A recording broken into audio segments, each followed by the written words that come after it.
Ahojte, kamaráti. Ahojte. To bol môj bežný pozdrav. Zdravím vás v našom ďalšom kročikovskom rozhovore a dnešný môj host je moja kamarátka a človek, ktorý má tiež v zdravotnej dokumentácii slovíčko skleróza multiplex, Alenka Knotek.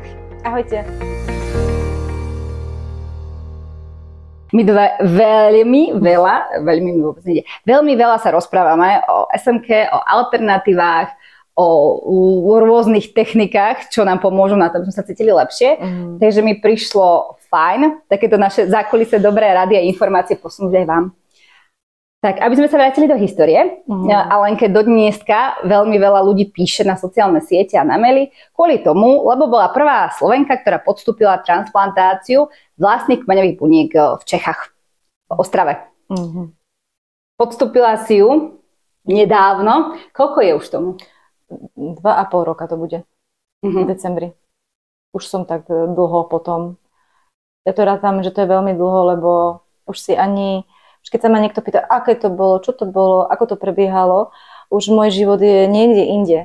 Tak ak sa dneska vrátime späť, tak môžu byť moje informácie už neúplné, lebo... Rozumiem, nie je to také čerstvé. A hlavne tie traumatické, ktoré boli, sa nejak tak dali preč z môjho vedomia. Áno. Takže kľudne môžeme rozprávať sa, uvidíme, čo to ukáže. Aby sme všetkým ozrejmili, transplantácia kmeňových buniek je dobrá metóda, účinná metóda, nie je však vhodná pre každého a nie je ľahká. Tá rekonvalescencia aspoň u mňa bola veľmi ťažká. Aká bola u teba, keď si sa vrátila domov? Vieš čo, celkom sa to dalo. Ja si myslím, že nemala som nejaké stavy nejakého veľkého preťaženia, ale ja som si dávala pozor. Ja som nechodila medzi ľudí, bola som doma, väčšinou som fakt... Držala si sa v takej izolácii, ktorá sa odporúča. Áno. U mňa bola veľká disciplína. A kvôli čomu sa odporúča tá izolácia? Aby sme to ozrejmili pre tých, ktorí vôbec nevedia, čo je transplantácia vlastných kmeňových buniek. Pretože vy nemáte imunitu a keď ste ako novorodené dieťa, možno ešte horšie, lebo to novorodené dieťa má niečo, je zdravé, hej, ale vy ste nie úplne zdraví a ešte viac ste dole. Takže myslím si, že tam je ten problém. Prečo môžete dostať nejaké vírusy, nejaké ochorenia. Na vás sa nalepí všetko vo vzduchu, medzi ľuďmi. Neodporúča sa vôbec objímať, jesť v spoločných priestoroch. Ja sama s Myškou sme si akože transplantáciu veľmi prísne poňali a boli sme 2-3 mesiace iba doma v úplnej izolácii a napríklad ku mne chodili iba moji rodičia, ktorí v tej dobe sa za každou návštevou testovali na COVID testy a museli byť 100% fit. Toto si treba byť vedomý toho, že potom to bude ťažké. Že musia si, každý jeden, ktorý k vám bude chodiť, musí byť 100% zdravý. A preto je za mňa najlepšie ísť na transplantáciu pred letom. Keď je akože menej ochorenia. Ja som bola v máji, začala som v máji a skončila som na konci júna. Takže to bolo úplne že super, že ani škola, deti, ani nič takéto. Takže tá rekonvalescencia bola tie 3 mesiace, ten september, október sa ešte dalo. Tam tie Čechy sú špecifické v tom protokole, v tom, že my sme boli s Myškou v Moskve a aj viacerí, myslím, že okolo 20 pacientov zo Slovenska a Čiech vycestovalo po nás na transplantáciu tam do nemocnice a tam nejdete domov. Tam ten protokol prebieha, že 4 až 5 týždňov ste v nemocnici, odoberajú vám bunky, vyčistia, vrátia, pomedzi to sú rôzne liečby a potom idete domov. A v tej Ostrave to proste prebiehalo iným spôsobom. Áno, je toho veľa na internete už teraz, čo si môžete nájsť. Môžu sa nejako dostať aj k tebe, že aby si to pozreli, takí, čo budú chcieť informácie také presnejšie? Určite, na facebookovej stránke ja mám presný popis, ako týždeň po týždni, možno aj dni po dni, už ani neviem, ako som to písala, presný priebeh tej liečby, takže si tam nájdete. A ako ste nájdu na tom Facebooku? Alenka Šarlínová Knotek. Takže ak by vás to zaujímalo podrobnosti, je to tam detailné a je to v čase, kedy Alenka podstúpila transplantáciu, tak je to tam akože veľmi podrobne popísaná. Tak dáte si tak 3 roky dozadu a tam to bude. Dobre. A ako sa tvoj život zmenil teraz? Keď už prešla tá dlhá doba a proste si úplne niekde inde z môjho uhla pohľadu, ale určite aj z tvojho subjektívneho prežívania. Tak v prvom rade transplantácia ako taká tu vám musí, alebo lepšie by bolo, keby ste si toto všetko prešli s lekárom, či vám to odporúča prečo vám to neodporúča, aké sú rizika, aby ste si boli všetkoho vedomí, lebo to nie je ľahká liečba, môže sa čokoľvek stať. Sú tam rizika aj úmrtia, takže každý si musíte byť tohoto vedomí, keď do tohoto pôjdete. My sme si boli, ja som si bola, ty si tiež bola. Určite. Išli sme do toho.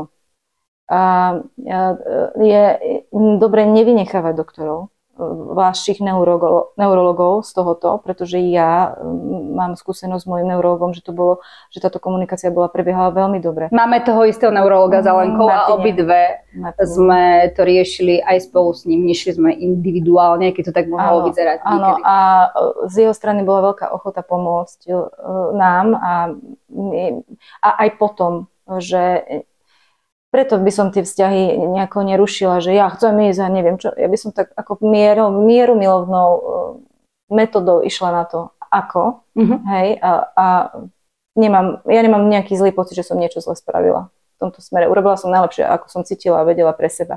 Ďalšiu datujem vec po transplantácii. Je to náročné. Hej, tam si musí byť vedomý, že 2 roky minimálne budete musieť makať na sebe.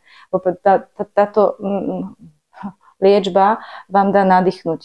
To som rada, že toto si vytiahla, lebo veľmi veľa pacientov si myslí, že stačí ísť na transplantáciu, keď si chcete ženy prefarbiť vlasy. Že bude to jednoduché, chcem ísť blond na čiernu, dám si farbu a som čiernovlasa. Že transplantácia nie je taká jednoduchá, že vidíte na transplantáciu a vrátiť sa domov ako fit, zdravý nový človek. Tam je to... Jednak tomu predchádzajú chemoterapie, ktoré vám s nervovým systémom urobia neskutočné divy a potom ešte aj samotná transplantácia je taká, nie je to úplne... Ten odber je podľa mňa horší, keď ti to odoberajú, keď ti zavedú kateter a odoberajú ti a potom, keď ti to už dávajú, tak to sa celkom dá... Keď ti vracajú späť do tela tie očistené vlastné kmeňové zmrazené a očistené bunky. Áno. No, toto sú vlastne dve veci. Rozprávať sa s doktorom, samotná transplantácia a potransplantačná liečba, ktorá trvá u každého individuálne. U mňa to bolo... Rekonvalescencia. Áno, u mňa to bolo tak 2 roky a mám pocit, že niektorých momentov to stále ešte trvá, že ešte pociťujem, že tuto mi treba zabrať, ma to telo nepúšťa to ešte. To aj Miška spomínala, že proste dlho regenerovala po. Áno. My sme totiž to už 4 roky, sme boli 2021. Tak my máme trošku Telo si to pamätá. Určite. Telo vie, že malo takýto zásah a vám to ukazuje. Mne to ukazuje na kostiach a na tom, koľko ešte zvládnem prejsť. Je to horšie, ako to bolo pred transplantáciou. Ale zase na druhej strane nemám ataky. Už konečne nemám ten zápalový proces, ktorý ma nenapadol očné nervy, nohy, išlo mi to do rúk, do chrbtice. Proste toto, chvála Bohu. Zastavil sa ti progres sa zastavil. Áno. A magnetická rezonancia ako vyzerá? Teraz dobre. Stabilizovaná, nezmenená. Áno. Aj tebe. Pre nás SMK-rov áno. Pre nás SMK-rov je najviac taký obraz, že niečo je v poriadku. Samozrejme subjektívny stav, ako sa cítim, aké mám symptómy, ako mi je.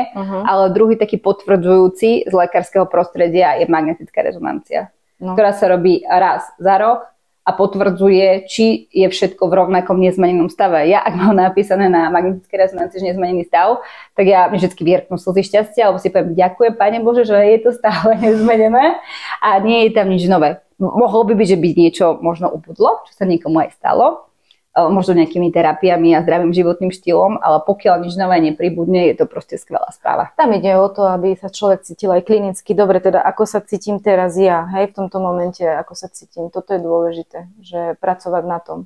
A čo robíš pre seba od tej doby transplantácie? Ja viem, čo Alenka robí pre seba, ale určite by to aj ostatných ľudí potešilo, keby si možno rozšírila obzory. Možno niektorí sú iba na vitamínoch, alebo chodia cvičiť s trénerom, alebo cvičia doma. Ale ja viem, že ty máš v repertoári široký počet procedúr a vecí, ktoré testuješ. Na niektoré si namotala aj mňa. Som šťastná, som ti za to vďačná. A tieto veci... sa rozhodla. Áno, a ďakujem ti za to. A niektoré tieto veci by sme mohli dneska spomenúť. Tak, ako som povedala, transplantácia vám dá ten pocit nádychu. Resetuje vám systém úplne, že nemáte žiadne nové ložiska, ale nemusí to trvať väčšine, hej. Ako, ja som to pochopila, že aha, dobre, teraz som tu niekde, že mi to všetko zničilo, ale nikto mi nikdy nepovie, že sa mi SMK nemusí vrátiť. A na trhu teraz nie je žiadna iná liečba pre nás. My máme tu najťažšiu, sme dostali, a tú poslednú. Tiež by sa vyvinulo niečo, čo nemusí byť takéto drastické a takéto hrozné, ale ešte to tu nie je, alebo možno je, ale ešte to my toto nezažívame ešte. Tak to ma nejako priviedlo k tomu, že hľadaj ďalej. Keďže ja rada hľadám, ja nevzdávam sa. Dohľada nájdeš však. Áno, aj tie Čechy som si proste hľadala veľmi pracne, lebo nikto o Čechách nehovoril, nevedel, ani vy ste to nevedeli. Stále sa rozprávalo len Rusko a Mexiko. Tak ja som si hľadala, kým som nenašla niečo bližšie. Tak ale ty si bola aj prvá, ktorá to podstúpila ako zahraničný. Ale ja som bola aj prvá, pacient, ktorá to našla. Napríklad, hej, túto možnosť. Aspoň verejne som o tom rozprávala, že to tam je. Možno niekto iný to našiel. Miška možno tušila, že niekde v Prahe sa jej robí, ale ona pozerala aj počet ľudí, ktorí boli odtransplantovaní.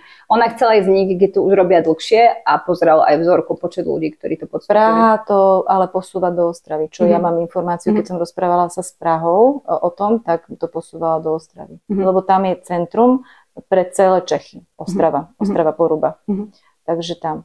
No a vráťme sa späť k tým procedúram, aby sme zase nezachádzali k transplantácii. Tu si podrobne budete vedieť prečítať. Myslím, Alenka dávala množstvo videí, množstvo dobrých rád a bolo to necenzurované. Bolo to naozajstné prežívanie, čo cítila, ako cítila.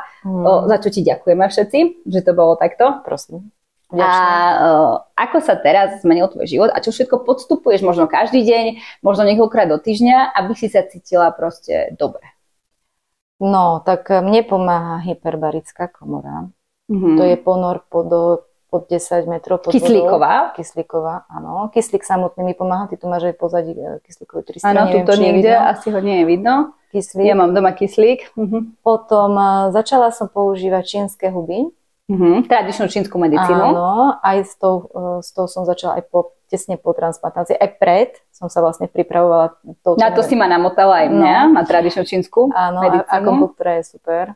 Aj bylinky z tej tradičnej čínskej, nie len huby, ale aj bylinky. Tam to som chodila do Bratislavy. A čo napríklad odporúčaš? Ja viem, že nie všetko je vhodné pre každého, pretože skleróza multiplex je ochorením tisícich tvári. No, každý si musí nájsť to svoje. Áno. A čo napríklad tebe robí dobre na upokojenie toho nervového systému? Mne robí dobre cordyceps. To je huba, hej? Áno, to je čínska huba. A ešte mi robí dobre reishi.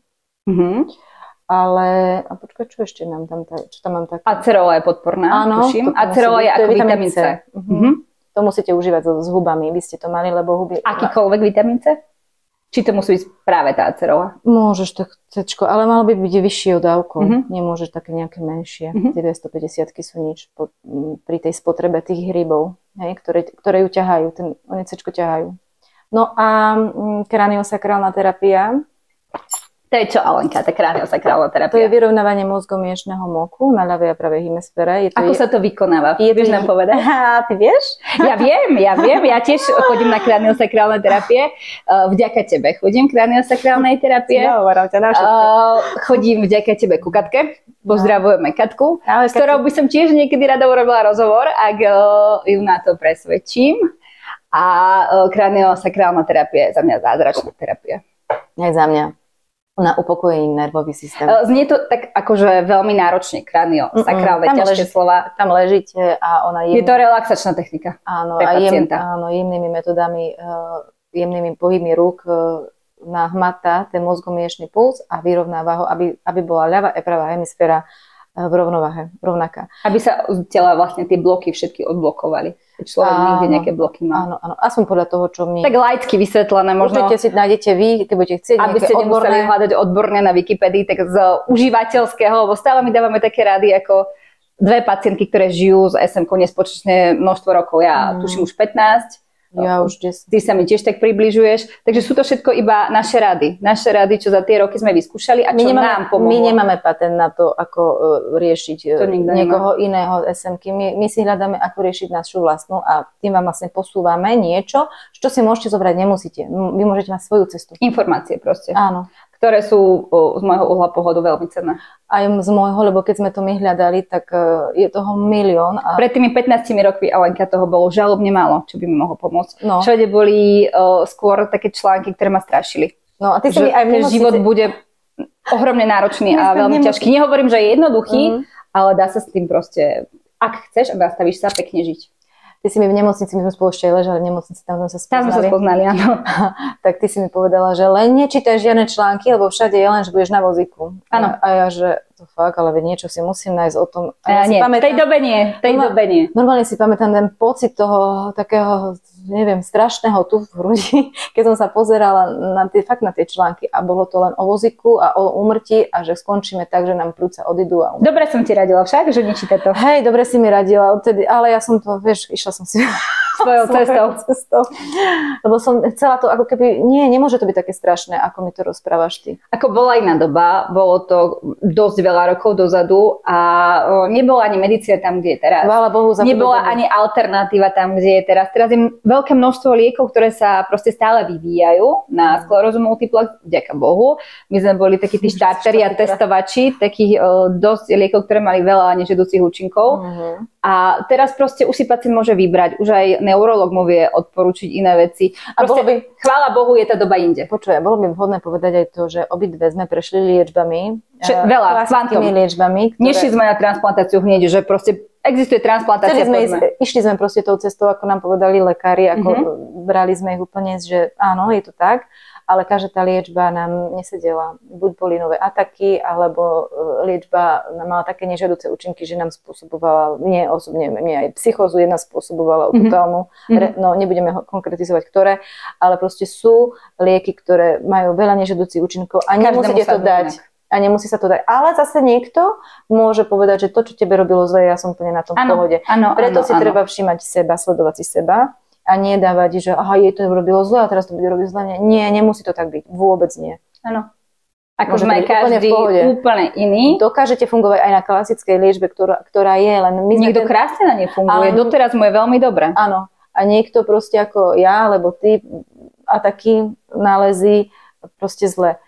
Tak ja už som mala poslednú možnosť buď ísť už na silné infúzie, alebo proste Miška náhodne, Miška to mala dávno v reportéri, ale vytiahla proste transplantáciu, na ktorú chcela ísť iba ona. Ja som sa jej bránila zubami, nechtami. Ja som sa bála, keď si šla. Ja som sa bála o ňu, a ja ty si sa bála o mňa, takže sme sa báli, tak posledne si tie strachy prenášali jeden na druhého. Chvála Pánu Bohu, to dopadlo dobre, aj keď u mňa bola tá rekonvalescencia nie ľahká. Každý máme inú. Áno. Niekomu môže chytiť viacej tú fyzično, niekomu tú psychiku. Proste je si dobre uvedomiť. Nie je to jednoduchá procedúra. Aj keď sa niečo stane, že sa vám čosi vybehne, že budete mať nejakú psychózu alebo čosi po nejakej liečbe, treba vyhľadať odbornú pomoc. Určite. Netreba v tom byť a neviem, čo sa diať, ale určite vyhľadať odbornú. Lebo tým, že tá chemoterapia robí proste divy, veľké divy na nervový systém, to treba si toto fakt uvedomiť, že je to tam. Vieš, ak ti skočím do rečí, my sme s Myškou postovali videa, lebo sme to slúbili, bol to prísľub, že pokiaľ sa vydáme cestou transplantácie vlastne kmeňových buniek, budeme to dokumentovať. A Myška je šomenka. Tí, čo poznáte Kročík pred, poznáte Myšku. Bola to celkom zábava, bolo tam fajn, lebo neboli sme tam samé, boli sme tam spolu, boli sme spolu na izbe. A naozaj to nebolo také ťažké, lebo sme ve dvou sa to táhneli, boli sme na to dve. Ale potom už po vrátení tých buniek a celkovo to telo, kým začalo tú imunitu ako keby na novo si budovať, tak je to veľmi náročné. Je to taký pre mňa druhý pôrod, aj keď pôrod som mala jednoduchší ako transplantáciu. Pôrod, ktorý trvá 2 roky. Ale nikoho nechceme strašiť. Stále som rada, že som na tej transplantácii bola. Ani druhýkrát, keby sa ma niekto pýtal, či by som druhýkrát išla a to všetko podstúpila, áno. Išla by som aj druhýkrát na to. Áno. Aj teraz? Nepripúšťam si to, že budem musieť ísť. No sú že vraj pacienti, ktorí im to nesadla, tá transplantácia. To máš ako so všetkými liekmi, vieš. Presne, že sa im to spustilo skôr, skleróza, a že najskôr môžeš ísť znova na transplantáciu po 3 rokoch. Najskôr. Že telo si pamätá, že by tam to nebolo veľmi dobré. Rozumiem. No dobre, toto vylúčujeme, pretože to, čo má človek v ústach a v hlave, sa môže reflektovať v realite, my to nechceme. Takže sa vrátime ešte k tým my nechceme ani to, že to nechceme. Áno, tu už moc slovičkaríme. Prešli sme si kraniosakrálnu, ktorá za mňa, keď sa niekto pýta, že povedz mi dve veci, keby si mala vybrať iba dve, že čo pokračuješ, tak určite pohyb. Ja cítim na sebe, keď necvičím. Pohyb. Ja cítim, keď som chorá, keď ochoriem, proste mám dvoročné dieťa, takže tie choroby sa tu často prenášajú aj na mňa a vtedy necvičím a cítim to na sebe, že proste mám chudšie svalstvo, chudšie nohy, chudšie ruky, že proste rýchlo strácam svalstvo, keď necvičím. Takže za mňa je to určite silový tréning, ktorý mne pomáha budovať svalstvo a cítim sa odolnejšie a silnejšie. A kraniosakrálna terapia. Milujem aj masáže, milujem aj akupunktúru, milujem aj kyslík, ale tieto dve veci cítim, že ma proste najviac držia proste v takom tom fungovaní. Mňa plávanie, už som dlho nebola plávať. Chodíš plávať? No, už som dlho nebola, hej. Plávanie, cvičenie, mne robí dobre pilates. A cvičíš doma? Alebo ja mám takú podložku na pilates, ktorá tak kopíruje chrbticu. Takže tam cvičíš sama podľa seba? Alebo vieš čo, ja som sa naučila na tom robiť a potom som si zohnala materiály. Normálne som cvičila s pilates cvičiteľkou. A tak som si sadla... Tak som si sadla na tú podložku a začala to cvičiť. Tak som si zohnala cviky, ešte ďalšie, niektoré som sa už naučila a cvičím si. Je to dobré, je to... Pilates je úplne výborný na sklerózu. Za mňa plávanie tiež, silové sú... Takže mi odporúčaš ešte začať s pilatesom, hej? Určite. Od 50-ky by sme mali všetky ženy začať cvičiť, alebo aj ľudia by mali začať cvičiť silové tréningy. Hej. To veľmi veľa ľudí úplne odmieta, lebo si povie, ale vedia, som starý a ja mám jemné kosti a to ja tam nebudem dvíhať železa. Veľa ľudí to nazýva dvíhať železa. A ešte rovnováhu trénovať. To je tiež dobré. Ja som chcela vedieť inak nejaké cviky, až mi ukážeš dneska. Vieš nám popísať nejaké cviky na rovnováhu? Lebo my pacienti máme s ňou problém. Pustite si hudbu a začnite si tancovať. Je dobré na rovnováhu? A tak tancuj na jednej nohe napríklad. Skús sa naťahovať. Tak som skončila. Skončila som mojimi tanečnými kreáciami. A yoga, že je dobrá, ale nie úplne vo všetkom. Nie úplne vo všetkom. Ja zase jogu ako ktorú a akože nemusím jogu, ale áno, má svoje výhody, má. Yoga je dobrá, ale postrečuje. To, čo ty máš silový tréning, to ti urobí svalovú hmotu a naopak ty, ak máš silový tréning, ako sa snažím ja mať niekoľkokrát do týždňa, minimálne raz, ak sa im podarí, čo sa mi nedarí tak ukážkovo, je dobré to telo zase strečovať, naťahovať. Ale nie po transplantácii, určite nie. Nie. Ja som začala s jogou 3 mesiace po transplantácii a nebolo to, nemalo to ten efekt. Tam sa musí začať jemnými vecami. Áno, Fibinka, aj ty by si k tomu niečo povedať? Vidíš pravdu. Hovoríš, že máš pravdu. Áno. Vážkaj si. No a čo ešte ti pomáha okrem tohto? Chceš nám ešte niečo povedať? Ja viem presne, kde ideš. No, ja určite aj by som zaradila, keby som ja znova si radila, že čo v živote a keď ďalej v živote ísť, tak sebe si poradím a tým už nechám to na vás, regresnú terapiu. Určite toto. A čo to znamená tá regresná terapia? Regresná terapia. Také ťažké slova dneska ideme, vieš, kraniosakrálna, regresná, komora, hyperbarická, áno. Všetko to má jednoduché vysvetlenie, len to má taký špecifický názov. Regresná terapia sa venuje problémom, ktoré máte v prítomnosti. Teraz povedzme, že vás boli noha, koleno, brucho, neviem čo. Teraz symptóm, ktorý máte teraz v prítomnosti, sa hľadá zdroj a problém v minulosti. Takže cez minulosť sa rieši prítomnosť. A je to akože alternatívna forma medicíny? Používa sa to v nejakých štátoch bežne? Alebo u nás sa to používa bežne? Ono sa to začalo veľmi používať počas druhej svetovej vojny. Keď ľudia mali traumy, myslíš? Áno, ale sú zápisy o tom, že sa to už používalo pred starým Egyptom.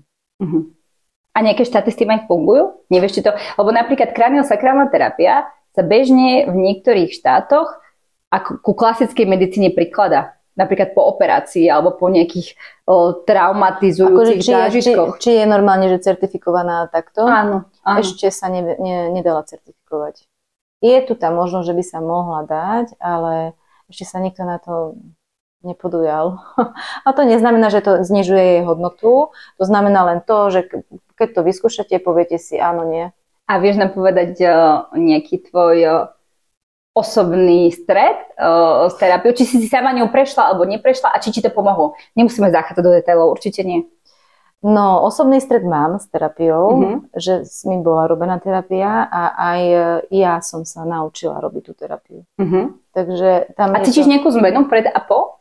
Áno, tým, že som si vlastne použila obidve metódy, že byť učená a aj to robiť niekomu, je taká poloha, že ma to tak riadne upratalo, že aj mi veľa v sebe vyriešilo sa.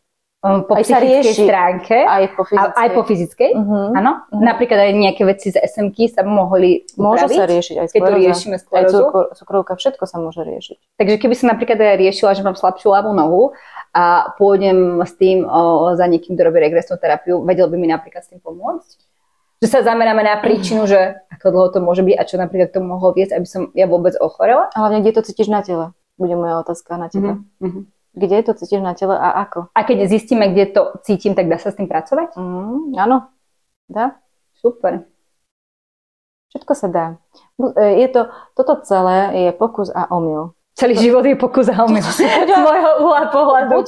Buď tomu veríte a chcete tam ísť, ale zároveň ja vždy mám pri takomto niečom veľmi dlho premýšľam, že či ísť do niečoho a či mi to môže pomôcť a aj keď som tam, tak vnímam seba samú, že čo tam cítim.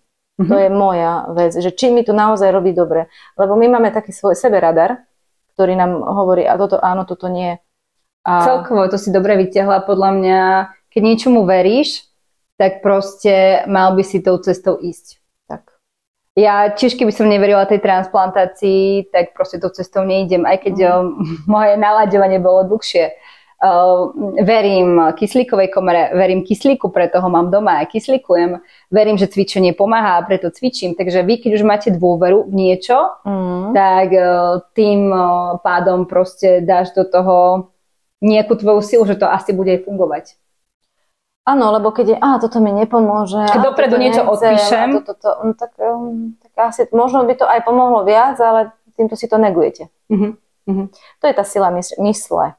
Áno, ako vždycky, mne to je vtipné, lebo toto nie je úplne prvý rozhovor krôčikovský, ktorý nahrávame. A vždy, keď sme na konci toho rozhovoru, lebo už sa blížime ku finále, ku koncu, tak prídeme k tomu, že celá tá choroba, a nie len naša choroba, ale aj celé repertoárum chorôb, či civilizačných, alebo aj iných chorôb, sa úzko spája proste s hlavou a s myslením. Psychikou, že to, ako človek žije, ako žil, kde žije, s kým žije, kto ho vychovával, čo bolo v rodine, tak všetko to pôsobí na našu krehkú psychiku, na naše myšľanie, na naše podvedomie, vedomie a z toho si proste vo veľkej miere som o tom ja presvedčená, nepresviečam o tom ostatným, ale myslím si o to, že proste presne toto je ako keby takým bodítkom, kedy si v sebe pestujeme nejaké ochorenie. A tým si, že si to zvedomila, že si vlastne uvedomila, že to tak je, už s tým môžeš pracovať. No, to sa snažím. A ja som si zase myslela, že zase vyťahneš, keby ste videli Alenku pred 10 rokmi. Áno, keby ste videli Alenku pred 10 rokmi, bola to úplne iná žena. Ale nie si rada, že to vždy poviem, že kam si sa v mojich očiach posunula? Aj v svojich, ale vďaka tomu, kde som bola vtedy, som tu. Áno. Zase tá minulosť nie je o tom, že budeme bože, aká som bola kedysi. Tak som tu teraz. Človek by sa nemal porovnávať s ostatnými, ale porovnávať si svoj život. Sa posúvať hlavne. Áno, že nestagnovať na tom mieste, kde bol.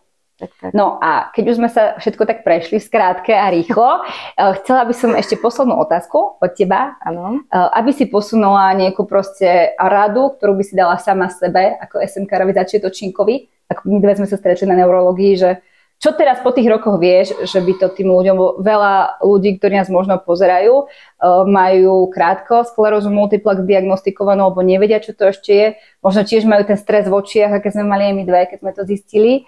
Tak čo by si takému, nechcem povedať, že chudiatko, ale takému vystrašenému pacientovi, ktorý na začiatku tejto cesty, kde my sme už niekde na ceste, odporúčila? Ja sa vidím na tej posteli, keď mi to diagnostikovali. No, máš zimomriavky. Ty si tam tiež bola. Áno. Aha, ja sa vidím na tej posteli a čo by mne vtedy pomohlo, by bolo objatie. objatie seba samej asi, alebo proste bez otázok a bez šialenosti, ktoré aj tomu druhému idú hlavou, ako rodinní príslušníci, keď sú pri tom druhom, a im to ide tiež, že preboha, čo teraz? Nie, žiadne otázky. Nič, len byť s tým človekom v tichu a v takom tom, že dať mu oporu, že môže, že to spolu zvládnete. Toto celé. Že proste toto prišlo a pre niečo to prišlo a ideme to zvládnuť. Ideme to nejako riešiť postupne, pomaly, v kľude, ale prvý ten moment by som chcela, aby niekto bol pri mne, ale ma objal. Toto je asi ten prvý moment, ktorý by som chcela, ako mať niekoho, ako sa oprieť. V tom momente, aby ma niekto objal, keď mi to bolo povedané. Že bolo by dobre, keby niekto bol pri tom druhom. Možno aby tam nebol človek tam sám. Aby sa necítil, že je v tom sám. Hej, lebo vieš, oni to majú ako, nechcem teda, ale teraz tej sklerózy je strašne veľa. A proste povedia to ako na pase, hej, že však povedia to aj pekne, milo, aj tak vieš, ten lekár to... Aj ten človek sám to musí spracovať, že dobre povedali mi takúto správu. Ale keď už je v takomto niečom, že upada na duchu, upada na psychike, že má sklerózu, alebo proste nejaké ochorenie strašné a neviem čo, v tom momente, keď ideš do toho, to padáš, tak v tom momente niekto, kto ťa zachytí dozadu a drží ťa. Proste obklopujte sa, nezatvárajte dvere pred svojou rodinou, pred svojimi priateľmi, pred svojimi partnermi, ale nie je to hanba, že ste ochoreli, nie je to zlyhanie. Ja som sa hanbila, ináč to bola moja hanba. Ja som mala strach, že ma ľudia budú ľutovať. Nie, proste nie je to vaše zlyhanie, je to tak, pre niečo to prišlo. A na vás je to niekde posunúť proste. Áno, určite. Ja to tak nás tak, akože dobre, tak ideme ďalej. Myslím, že nás to posunulo v našich životoch. Hej, ale veľmi nás to posunulo. Nehovorím, že teraz... Mali by sme prísť do takého štádia, že ďakujeme za ochorenie. Ja som už tú dobu aj ďakovala, ja by som bola inak hektický človek, ktorý sa takýmto veciam v živote by sa nezaoberal. Ale vieš, ono ešte nie úplne je to... Akože nie sme úplne... Nechcem my sa to môžeme tváriť... že niečo viem. Máme nejaké informácie. Máme informácie za určitý počet rokov a skúšame možno nemožné. A to preto mám občianske združenie Krôčik pred. Máme, pomáhaš aj ty nám. A preto chceme tieto všetky informácie, ktoré na sebe skúšame, produkty, terapie zdieľať s vami, lebo myslím si, že je to veľká pomoc. Určite áno. Že je to fajn. A čo by si chcela ešte dať také poslanie tým ľuďom, ktorí majú SM-ku? Alebo odkaz na záver? Držte sa.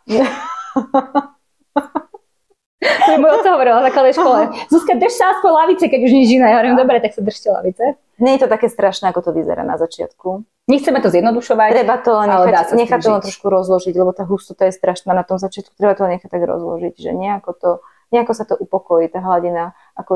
Je to ako vo vode, proste, ale potom sa vie krásne tá hladina upokojiť. Mne ináč pomáha dívať sa na hladinu vody a mať zavreté oči, keď svieti slnko. Nad ránom, podvečer. To mi pomáha na liečenie. Volá sa to Sun Healing. To si tiež môžete pozrieť. Je to indiánska technika a aj hudba mi pomáha. Počúvať hudbu. Ja dosť indiánsku bubny, keď som nahnevaná, tak bubny. Keď mi to ide hlavou, že potrebujem to vybubnovať z tej hlavy, tak si púšťam toto, alebo aj meditačné. Sú rôzne. Hľadajte, čo vám pomáha. Áno, každému niečo iné. No dobré, Alenka, tak ja ti ďakujem, že si dneska prijala moje pozvanie na tento rozhovor.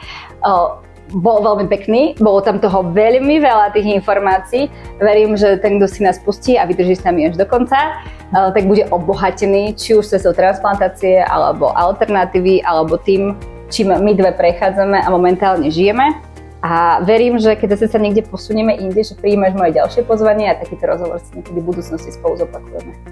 Ďakujem ti, Zuzka, za toto pozvanie. Ďakujem vám, že ste tu prišli až do konca a teším sa. Uvidíme, čo bude znova.